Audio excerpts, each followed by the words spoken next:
Je ne suis pas d'accord parce que la réforme que veut faire Macron, c'est pas du tout la même réforme qu'il voulait faire en 2017. En 2007, c'était la retraite à points. Maintenant, on n'en parle plus du tout, alors que c'était un super système. On disait que c'était un système, le système suédois, hein, à l'époque. Alors que même qu'en Suède, on a vu que les pensions de retraite ont baissé pour pratiquement plus de 80% des gens qui ont dû compenser avec de la capitalisation. Mais on disait que c'était super. Là, il a abandonné sa retraite à points et il est passé sur finalement la continuité des réformes qui ont été faites par Madame Touraine, par Monsieur Fillon à l'époque, qui consiste à aller faire en sorte que, on parte à la retraite, beaucoup plus tard. Donc on n'est pas du tout sur la même réforme et finalement ce que défend Macron aujourd'hui, c'est pas du tout ce que défendait Macron, en 2017. Maintenant la 2e chose, c'est pourquoi veut-on toucher à ces retraites? OK, on veut faire des économies, on l'a bien compris. On nous explique que c'est pour avoir plus d'efficacité.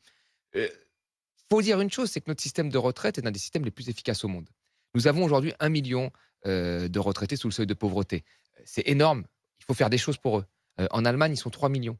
Vous voyez? Le niveau le seuil de pauvreté est le même à la retraite que quand on travaille. Ce qui est quand même très rare. On a ça dans aucun autre pays et en réalité, on n'a pas vraiment de problème de financement.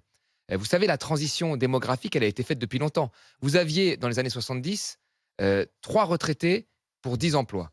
Aujourd'hui, vous en avez 6 pour 10 emplois et le choc démographique dont on nous parle, c'est possiblement en 2050, selon des prévisions, 7 pour 10 emplois. Donc le choc démographique, il a eu lieu, il est derrière nous et aujourd'hui, dans les prévisions, il n'y a pas que des prévisions déficitaires, faites par le corps. Il n'y a pas que ça. Donc, pourquoi faire cette réforme? Bah, je ne vois pas la réelle raison, si ce n'est, comme ça a été dit précédemment, de faire des économies pour faire d'autres dépenses, ailleurs et dans ce cas-là, disons-le, on veut économiser sur les vieux, alors qu'on est une population qui vieillit et voilà et on le dit clairement. Mais, prenons pas des tournants pour dire des choses qu'on ne veut enfin, pour faire des choses qu'on ne dit pas.